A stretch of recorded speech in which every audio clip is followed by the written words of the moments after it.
Come in.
You have just experienced a day in the wilderness.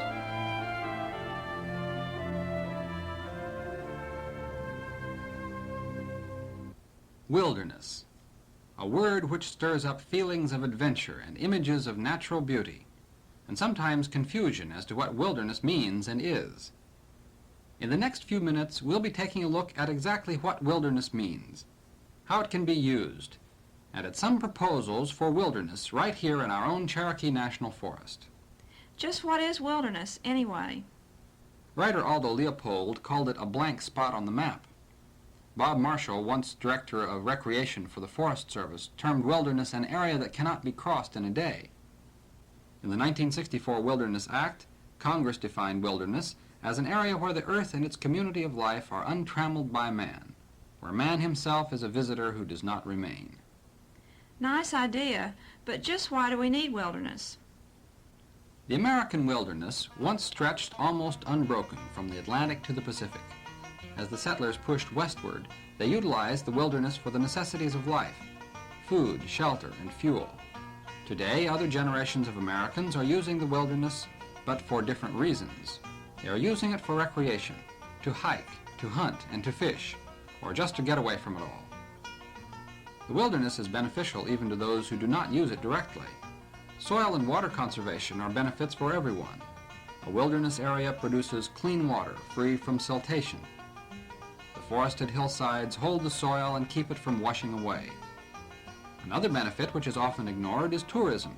A wilderness area will bring potential customers to the businesses of the surrounding communities. A trout fisherman who needs extra flies, visitors from some distance who need a place to sleep, or hungry hikers in need of a good meal. That all sounds perfectly reasonable, but aren't you locking up the wilderness for an elite few? This is by far the most vocal argument against wilderness. However, it's frequently based on a misunderstanding of the allowable uses of a wilderness area. First off, hunting and fishing are permitted. Many people are completely unaware of this. They equate wilderness with places like the Great Smoky Mountains National Park, where hunting, of course, is not allowed. But in a national forest wilderness, hunters and fishermen are welcome. Hiking, backpacking, and horseback riding are also legitimate uses of the wilderness. These are activities which can be enjoyed by people of all ages at a relatively low cost. Who is the more elite? The backpacker who can outfit himself for a few $100s, or the person who spends several thousand on a recreational vehicle or motorboat? Even though hunting is allowed in wilderness areas, isn't game management necessary to maintain game species? Our forests were once filled with game, even though the entire country was wilderness. Today, some species, such as deer, may thrive better under game management. However, other species, such as bear, boar, and wild turkey, do better in a wilderness setting. The maintenance of a diversity of habitats, including wilderness, seems a reasonable answer. Are there any restrictions in wilderness areas? Wilderness areas are actually open to everyone, contrary to frequent misrepresentations. Only certain uses are prohibited. These prohibited uses include only those things which are incompatible with the wilderness experience: motorized vehicles, timber harvesting, and construction of roads or buildings. Wilderness designation will not close adjacent recreation sites like picnic areas and campgrounds, nor will it eliminate fish stocking of streams by non-mechanized means or trail construction. But what about forest fires or lost or injured persons in the wilderness? How will you handle such emergencies? With the approval of the forest supervisor, firefighting and search and rescue may be carried out by mechanized means. Additionally, insects and plant diseases may be fought by mechanized or chemical means with the proper approval. How about the elderly and the handicapped? They certainly can't use the wilderness. First of all, these people do use the wilderness in spite of age or handicaps. There are many local hikers in their 70s who can outwalk their younger companions. Also, horses frequently provide a means of access for the elderly or handicapped. Remember, wilderness can also be experienced from peripheral roads, magazines, and books which portray these areas through photographs and literature. And finally, in the simple joy of knowing such areas exist. But our country needs timber. Wilderness will lock up this valuable resource. How do you justify that? True, there is a need for timber, but it doesn't have to come from proposed wilderness areas. The Forest Service's own figures show a 1-to-1 or less cost-benefit ratio for timber production from areas in the Cherokee National Forest proposed for wilderness. In other words, for every dollar the Forest Service spends on timber production, they'll get only $1 back from timber companies. The reason is there's little commercial timber in these areas because of the steep, rugged terrain. Instead, the commercial timber is found in less rugged areas. Private timber lands can also provide a substantial amount of timber in the future. Well, some wilderness may be a good idea, but don't we have enough around here already? What with the Smokies and so forth? Before deciding whether we have enough wilderness, let's take a look at what we've got today. The original Wilderness Act of 1964 included only 3 small areas east of the Mississippi, 2 of which, Linville Gorge and Shining Rocks, are located in North Carolina. The Eastern Wilderness Bill of 1974 added 16 areas in the east. However, only 1.4% of the total designated wilderness today is in the east, where most of the people live. Now let's look at the situation here in Tennessee. The Great Smoky Mountains National Park is a wilderness setting, but it is becoming increasingly crowded, necessitating a permit system to ration backcountry use. It's obvious that we need more wilderness outside the park. However, of over 620,000 acres, the Cherokee National Forest presently contains only 3 small wilderness areas, totaling just over 8,000 acres. In other words, only 1.3% of the total Cherokee acreage has been designated wilderness. What areas in the Cherokee National Forest are you proposing be protected as wilderness? The Cherokee National Forest Wilderness Coalition, consisting of groups such as the Sierra Club, the Audubon Society, and Trout Unlimited, has proposed that 11 areas in the Cherokee National Forest be preserved as wilderness. Together with existing wilderness, they total 104,561 acres, or about 16% of the total Cherokee acreage. The remaining 84% would stay open to timber harvesting roads and game management. These areas are called the Citizens Wilderness Proposal, and they constitute the very best of the Cherokee National Forest. They were chosen because of their wilderness qualities, mature forests, outstanding natural beauty, and lack of roads. The areas are easily accessible to the population centers of East Tennessee. Will any privately owned land be affected by wilderness designation? Substantially all of the proposed wilderness areas are already owned by the federal government. Accordingly, few taxpayer dollars will be necessary to purchase these areas. The boundaries have been drawn to substantially exclude private land, and have also been drawn so that no residential homes are included.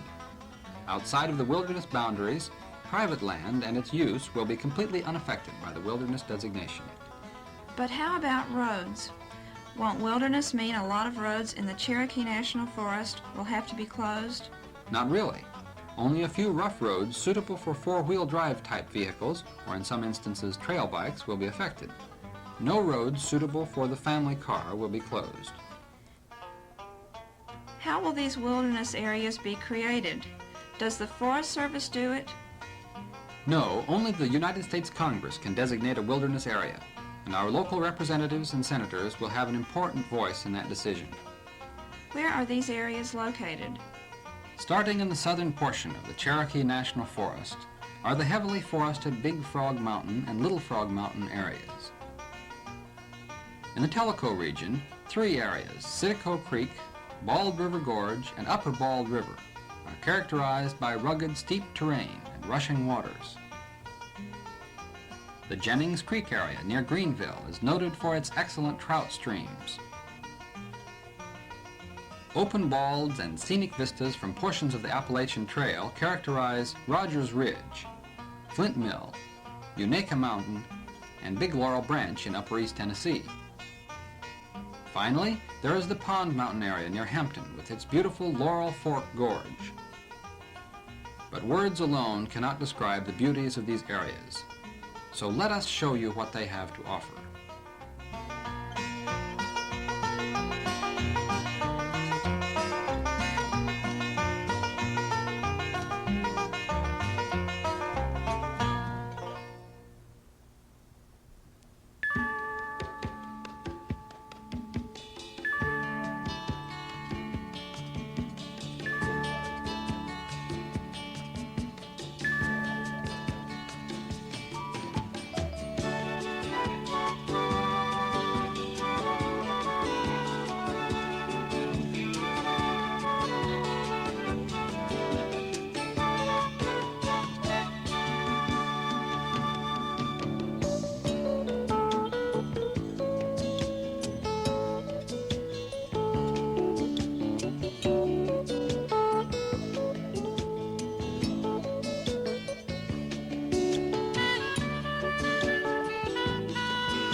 The choice is ours. Shall we protect these lands, or shall we despoil their beauty with clear cuts, crisscross them with roads, and litter them with our trash? We feel that the Citizens Wilderness proposal is reasonable, and we hope you agree. Let's preserve a portion of our wonderful heritage for ourselves and future generations.